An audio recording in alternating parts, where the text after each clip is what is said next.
주신 하나님 말씀은 누가복음 17장 11절부터 19절 말씀입니다. Слово Божье, данное нам. Евангелие от Луки, 17 глава, с 11 по 19 стихи. 한 목소리로 같이 읽겠습니다. Давайте прочитаем все вместе. Идя в Иерусалим, он проходил между Самарией и Галилеей. И когда входил он в одно селение, встретил его 10 человек прокаженных, которые остановились вдали. И громким голосом говорили: «Иисус, наставник, помилуй нас». Увидев их, он сказал им: «Пойдите, покажитесь священникам». И когда они шли, очистились. Один же из них, видя, что исцелен, возвратился, громким голосом прославляя Бога, и пал ниц к ногам его, благодаря его. И это был самарянин. Тогда Иисус сказал: «Не 10 ли очистились? Где же 9? Как они не возвратились воздать славу Богу, кроме сего иноплеменника?» И сказал ему: «Встань, иди, вера твоя спасла тебя». 아멘. 샬롬, 주님의 평화가 여러분 모두에 있기를 소망합니다. Шалом, да пребудет мир Божий со всеми вами. 아멘. 우리 11절 말씀 다시 한번 읽어봅시다. Давайте еще раз прочитаем 11 стих. «Идя в Иерусалим, он проходил между Самарией и Галилеей».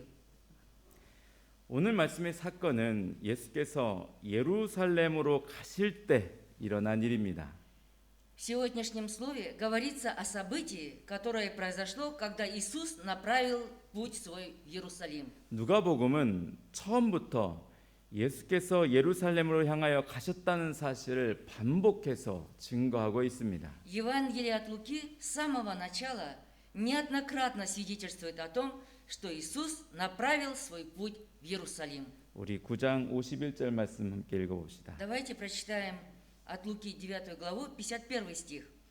«Когда же приближались дни взятия его от мира, он восхотел идти в Иерусалим». 우리 13장 22절 말씀도 한번 봅시다. Давайте еще посмотрим из 13 главы, 22 стих. «И проходил по городам и селениям, уча и направляя путь к Иерусалиму». 그러므로 오늘 말씀에서 예수께서 예루살렘에 가실 때라는 말씀은 매우 중요한 의미가 있는 말씀인 것입니다. Поэтому в сегодняшнем послании слова Иисуса, в котором говорится, что Он шел в Иерусалим, это имеет очень важное значение. 여러분, 예수께서 예루살렘에 왜 올라가셨습니까? Дорогие, как вы думаете, для чего Иисус направил свой путь в Иерусалим? 그것은 모든 사람의 죄를 대신 지시고 십자가에 죽으시기 위하여 올라가신 것입니다. Он это сделал ради того, чтобы взвалить грехи всех людей на себя и умереть на кресте. 예수님은 자기의 생명을 화목제물로 하나님께 드리기 위하여 예루살렘에 올라가신 것입니다. Иисус направил свой путь в Иерусалим ради того, чтобы принести свою жизнь Богу в жертву умилостивления. 우리를 죄에서 구원하시기 위하여 예루살렘에 올라가신 것입니다. Иисус направил свой путь в Иерусалим ради того, чтобы спасти нас от грехов. 우리 11절 말씀 한 번만 더 읽어봅시다. Давайте еще раз прочитаем 11 стих. «Идя в Иерусалим, он проходил между Самарией и Галилеей». 그런데 예수께서 예루살렘에 가실 때 사마리아와 갈릴리 사이로 지나가셨습니다.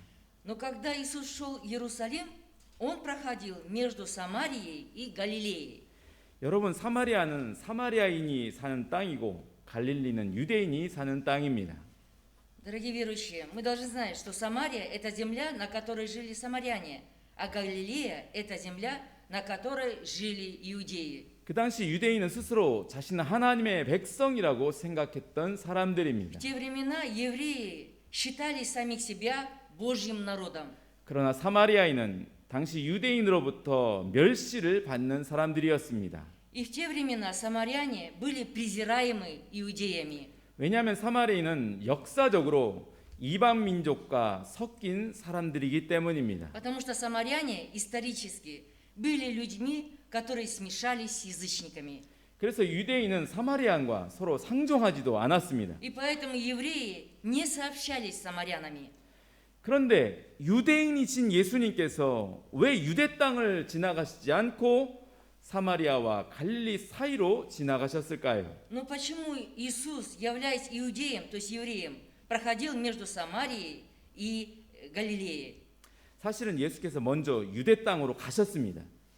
Вы знаете, если в действительности посмотреть, то Иисус сначала отправился в Иудею. 그리고 많은 사람들의 병을 고쳐주시고 죽은 자를 살려주시며 하나님 나라를 전파하셨습니다. И там Он исцелил множество народа, воскресил мертвых и проповедовал Царство Божие. 그러나 유대인들이 예수님을 영접하지 않고 도리어 예수님을 죽이려고 하였습니다. Однако евреи не приняли Иисуса и, напротив, пытались убить Его. 여러분, 예수님은 지금 누구를 위하여 예루살렘에 올라가시는 것입니까? Дорогие верующие, ради кого сейчас идет Иисус в Иерусалим? 예수님은 세상 모든 사람들을 위하여 세상 죄를 지시고 어린 양처럼 예루살렘에 올라가시는 것입니다. Иисус, как агнец, взял на себя грехи мира ради всех людей на земле и идет в Иерусалим. 그런데 저들은 예수님을 영접하지 않고 도리어 예수님을 죽이려고 하였습니다. Однако эти люди не приняли Иисуса и, напротив, они пытались убить Его. 저 같으면 내가 누구 때문에 이런 고생을 하는데 어찌하여 나 같아 이럴 수가 있느냐 하고 화를 내면서 예루살렘에 가지 않았을 것입니다. Если бы я оказался на месте Иисуса, я бы сказал: я так страдаю, и для кого? Как вы можете со мной так поступать?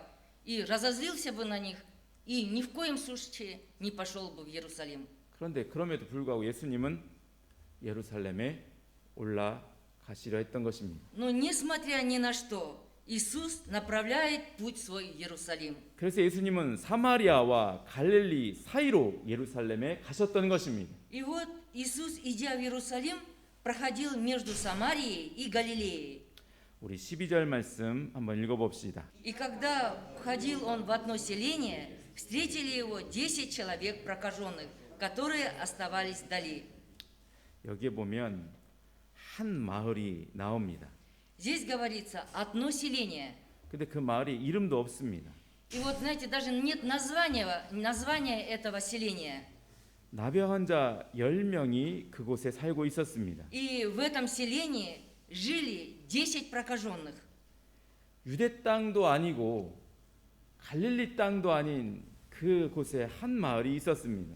Вы знаете, это селение, которое не относилось ни к Самарии, ни к Иудее. Там было вот это одно селение.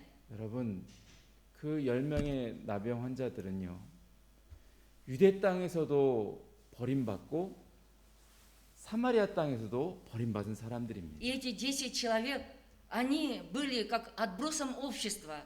Их не признавали ни в Самарии, ни в Галилее.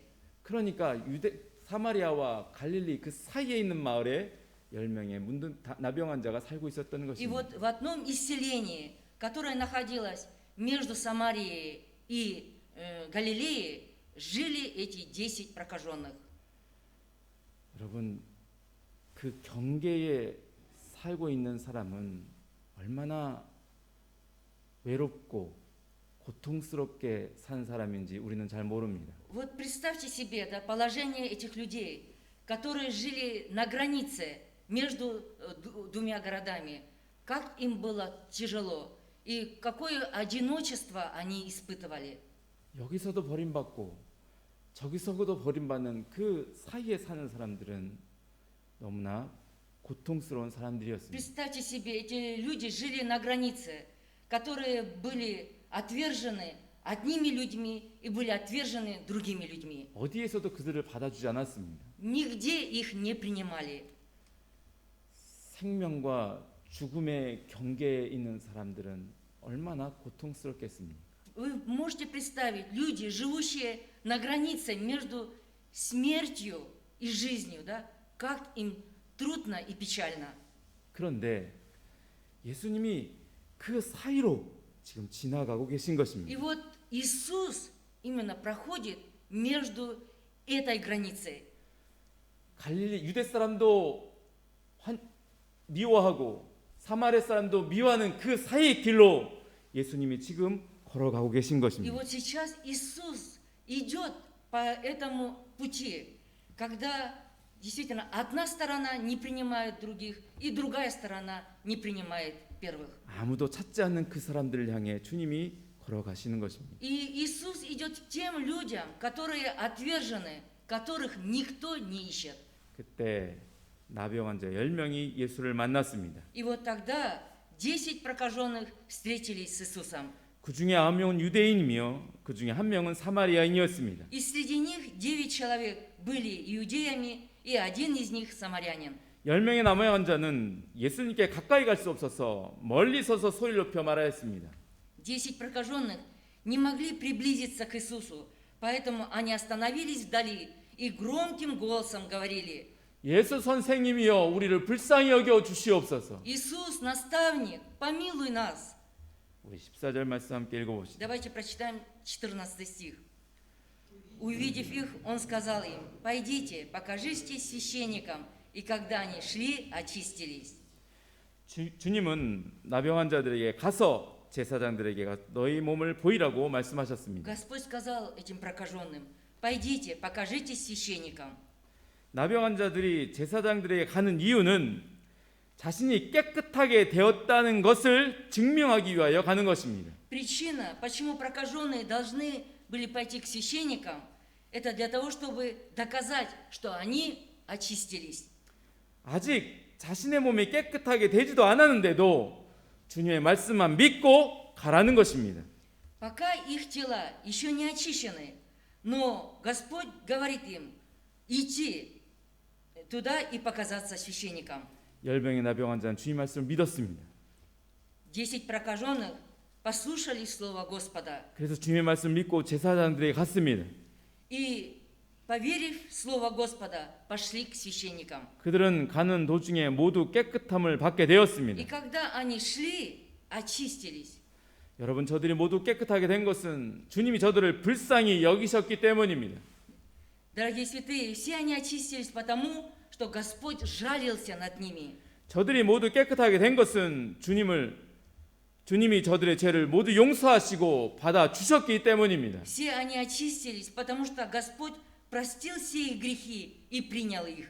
저들이 모두 깨끗하게 된 것은 예수님 예루살렘에서 죽으셨기 때문입니다. Все они очистились, потому что Господь пошел в Иерусалим и умер. 예수님이 자기의 생명을 버리셨기 때문에 나병 환자들은 용서하시고 받아 주신 것입니다. Иисус простил и принял прокаженных, потому что отдал свою жизнь ради них.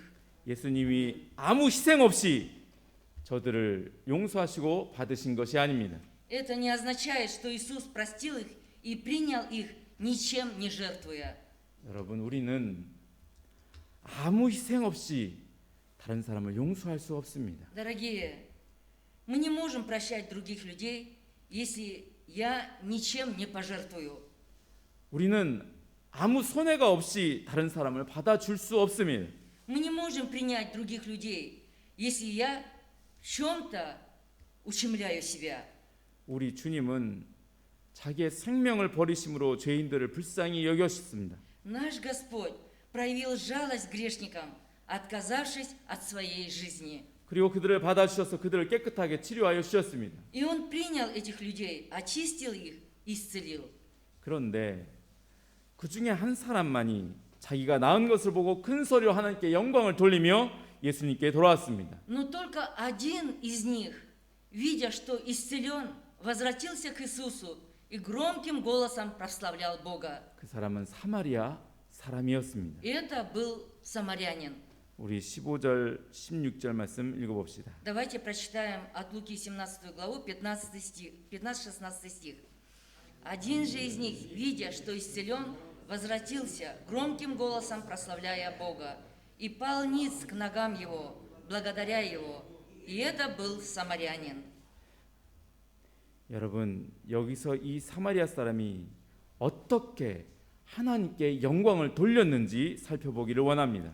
Дорогие, давайте рассмотрим, как этот самарянин воздал славу Богу. 하나님께 영광 돌린다는 것이 무엇입니까? Что значит воздать славу Богу? 그것은 하나님이 나타나셨다, 하나님이 역사하셨다는 것을 의미합니다. Это означает, что Бог явился и что Бог действовал. 그런데 우리가 말로 하나님께 영광이라고 말하면 하나님께 영광을 돌리는 것일까요? Как вы думаете, когда мы говорим «Слава Богу» словами, возносим ли мы на самом деле славу Богу? 아마도 다른 9명의 나병 환자도 하나님께 영광을 돌렸는지 모르겠습니다. Возможно, и другие 9 прокаженных также прославили Бога. 그러나 여기 사마리아인은 하나님께 영광을 말로만 돌린 게 아닙니다. Но здесь самарянин не только лишь словами воздал славу Богу. 구체적으로 예수의 발 아래에 엎드려 감사하면서 하나님께 영광을 돌렸습니다. Он совершил конкретные действия. Он пал ниц к ногам Иисуса, благодаря Его и воздавая славу Богу. 이것은 바로 예수님을 통하여 하나님이 나타나셨다는 것을 의미합니다. И это означает, что Бог явился через Иисуса. 이것은 예수님을 통하여 하나님 나를 치유하셨다는 것을 의미합니다. И это означает, что Бог исцелил меня через Иисуса.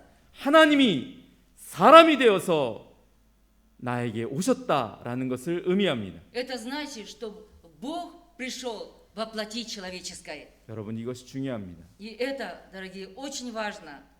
우리가 하나님께 영광을 돌릴 때에는 예수의 발 아래에 엎드려 감사하면서 하나님께 영광을 돌려야 하는 것입니다. Когда мы воздаем славу Богу, мы должны преклониться к ногам Иисуса, благодарить Его и воздавать славу Богу. 그래야 하나님의 영광이 예수님을 통해서 나타났다라고 증거하게 되는 것입니다. Только тогда явится свидетельство, что Божья слава явилась через Иисуса. 그래야 진정으로 하나님께 영광을 돌리게 되는 것입니다. И лишь только тогда мы можем воздать славу Богу. 왜냐하면 예수님만이 하나님께 가는 유일한 길이요 진리요 생명이기 때문입니다. Потому что это единственный путь, ведущий к Богу, истине и жизни. 자, 그러면 우리가 어떻게 해야 예수님의 발 아래에 엎드리며 감사하는 자가 될까요?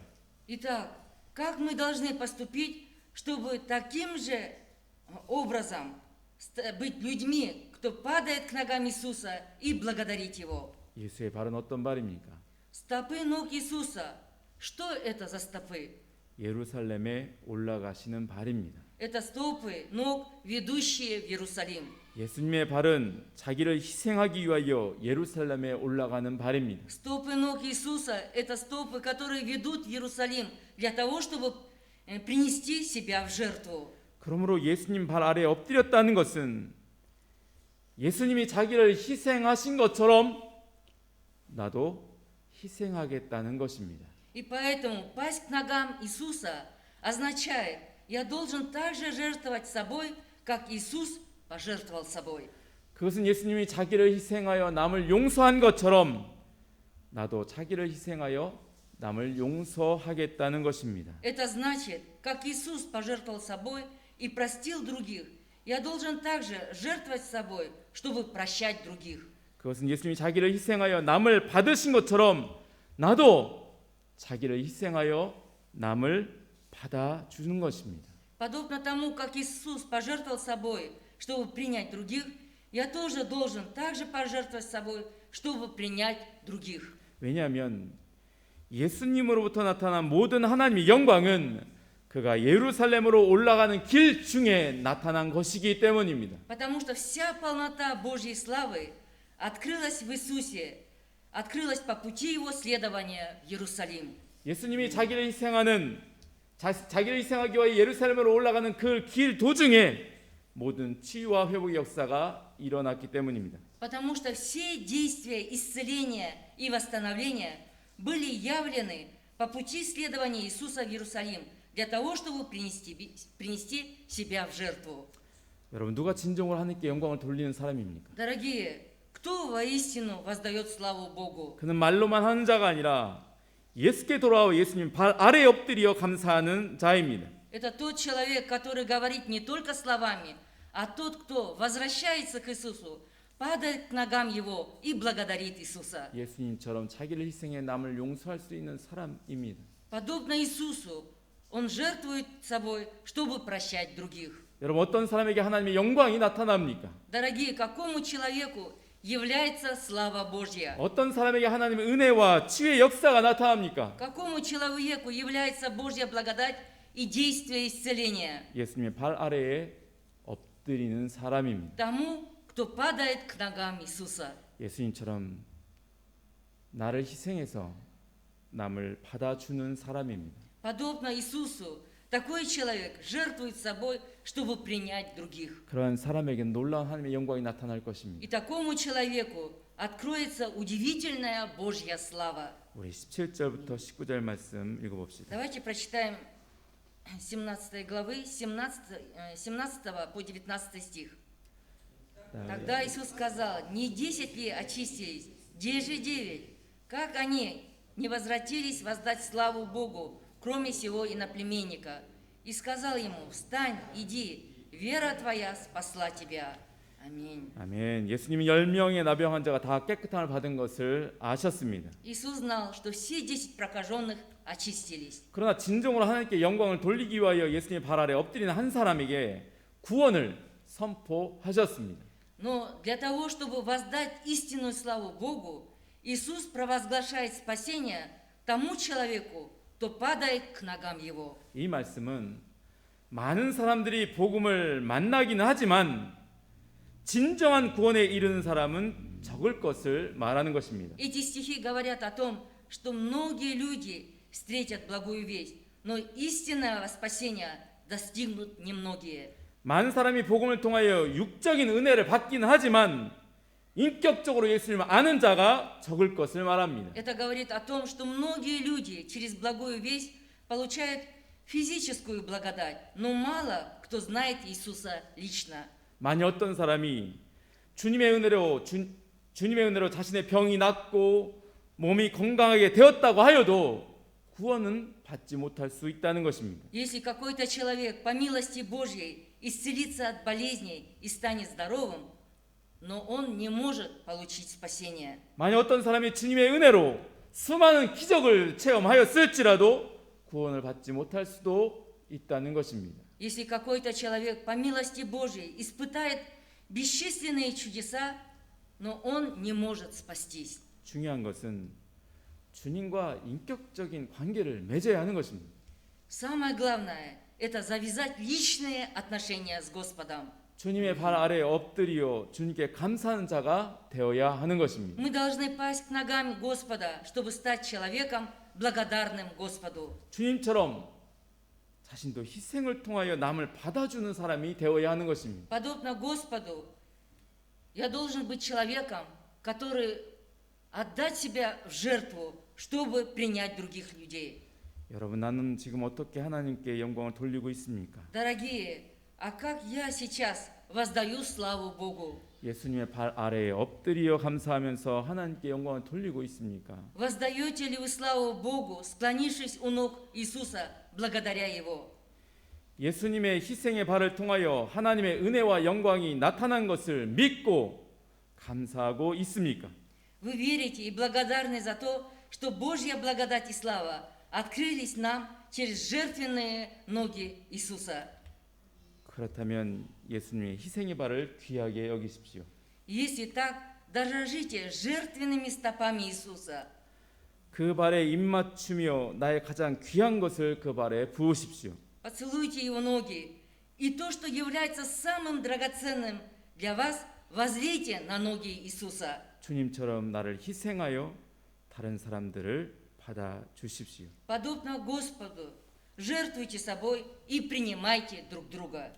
여러분, 하나님은 불가능한 것이 없는 분입니다. Дорогие, у Бога нет несовершенства. 하나님은 모든 것을 할 수 있는 분이십니다. Бог может все. 그런데 이 말이 하나님 모든 것을 할 수 있다는 말이 뭐 하늘과 땅을 지으셨다 이런 말만 의미하는 게 아닙니다. Вы знаете, когда говорят, что Богу возможно все, что у Него нет ни в чем недостатка, это не значит, что Он сотворил лишь только небо и землю. 하나님 모든 걸 할 수 있다는 말이 죽은 자를 살린다 이 말만 의미하는 게 아닙니다. Все возможно Богу, это не означает только лишь о том, что Он может воскресить мертвого. 하나님이 모든 걸 할 수 있다는 이 말은 무엇이냐면 하나님이 사람과 함께 있다는 것입니다. Все возможно Богу, это означает, что Бог вместе с человеком. Аминь. 이번 주에 제가 땅을 한번 파봤습니다. Вы знаете, я на этой неделе попробовал скопать землю. 물이 교회에 물이 잘 내려가지 않아서 땅을 좀 팠습니다. Вы знаете, вода очень плохо проходила из церкви туда, в канализацию, и поэтому я попробовал скопать землю. 1시간 정도 땅을 파다가 그냥 못하겠다고 그냥 집어 던졌습니다. Вы знаете, вот целый час копал, и я понял, что не смогу это скопать, и бросил. 이 밑에 땅 밑에 얼마나 많은 돌들이 있는지 모릅니다. Вы знаете, вот здесь вот, да, под землей столько камней, даже невозможно их сосчитать. 그 아스팔트인가요? 그냥 땅 파니까 이만한 아스팔트 돌덩들이 그 안에 있습니다. Потом я начал копать землю, и там непонятно, это остатки асфальта, да, там внутри земли. В общем, не смог скопать. 도저히 뚫지를 못하겠더라고요. Да, 손으로. невозможно было, да, выкопать яму. 근데요, 하나님은 우리와 하나님 사이에 있는 엄청나게 두꺼운 죄의 벽을 뚫고 오신 분이십니다. Но Господь наш такой величественный, что Он преодолел вот эти огромные стены греха между Ним и нами. 예수께서 자기를 십자가에 죽게 하심으로 하나님과 우리 사이에 하늘과 땅만큼 그 엄청난 두께의 죄의 벽을 뚫고 하나님이 우리와 하나가 되셨습니다. И Иисус, умерев на кресте, Он вот эти вот огромные преграды, которые были такими огромными, как небо и земля, вот все это Он разрушил для того, чтобы мы стали единой с Богом. Аминь. 여러분 보십시오. 유대인들도 버렸고 사마리인도 버린 그 사람들 향해서 예수님이 가까이 가셨습니다. Посмотрите, что сделал Иисус. Он пошел именно к тем людям, которые были брошены самарянами, брошены были иудеями. 어떻게 저런 사람이랑 하나님이 함께 있지? 그런데 하나님이 그와 함께 있었습니다. И можно подумать, как Богу можно было находиться, пребывать вместе с этими людьми. Но Бог был именно с ними. 이것이 우리의 믿음입니다. Это и есть наша вера. 여러분, 하나님은요 도저히 할 수 없을 것 같은 일도 하십니다. И Богу возможно все, даже то, что кажется для нас невозможным. 하나님이 여러분과 함께 있다는 것입니다. Это значит, что Бог вместе со всеми нами. Аминь. 서로를 바라볼 때 하나님 보듯 보십시오. И когда вы смотрите друг на друга, смотрите так, как будто вы смотрите на Бога. 예, 성도가 서로를 볼 때 하나님처럼 그를 대하십시오. И когда вы, верующие, святые, смотрите друг на друга как на Бога. 우리 속으로는 아유 하나님 어떻게 저런 사람이랑 함께 있을까 생각할 수도 В 있겠죠. душе мы можем подумать в сердце своем, ну как Бог может быть вот с таким человеком? 여러분이 저를 볼 때 하나님 어떻게 저런 사람과 함께 있을 수 있을까 생각할 수도 있겠죠. И, возможно, вы тоже и про меня так можете подумать. Ну как Бог может быть с таким человеком, как пастор? 그런데 하나님이 우리와 함께 있습니다. Но вы знаете о том, что Бог всегда вместе с нами. Аминь. 여러분 주변에 저런 사람하고는 하나님이 함께 있지 않을 거야라는 그런 생각을 버리시기 바랍니다. И я прошу вас, чтобы вы все эти мысли убрали, когда вот вы, допустим, думаете так, как Бог может быть вот с таким человеком, как Он. 그거는 예수님의 능력을 무한하신 예수님의 능력을 완전히 내 생각으로 가두어 작게 만들어 버리는 Вы 것입니다. знаете, вот мы эту великую, величественную силу Иисуса, можно сказать, пленяем, то есть заточаем в плен. 예수님은 어떤 사람하고도 함께 있을 수 있습니다. Господь Иисус может быть со всеми. Аминь. 만약에 우리가 믿음이 크다면 모든 사람을 향하여서 하나님 대하듯 그를 귀하게 대하고 그를 사랑할 수 있기를 소망합니다. И поэтому я очень надеюсь, чтобы вы, с кем бы ни общались, с кем бы вы ни разговаривали, чтобы вы действительно разговаривали с этими людьми как с Богом, да, с любовью, с нежностью и принимая такого человека. 로마서 15장 7절 말씀 읽겠습니다. Давайте прочитаем к Римлянам 15 главу, 7 стих. «Посему принимайте друг друга, как и Христос принял вас, славу Божью». 아멘. 예수님처럼 다른 사람을 받아주는 자가 진정으로 하나님께 영광을 돌리는 사람입니다. Истинную славу воздает Богу тот человек, который принимает других людей, как Иисус. 이렇게 진정으로 하나님께 영광을 돌리며 사는 우리 모든 성도님이 되시기를 소망합니다. Надеюсь, что все наши верующие станут людьми, которые будут жить искренне, воздавая славу Богу. 기도하시겠습니다. Давайте помолимся.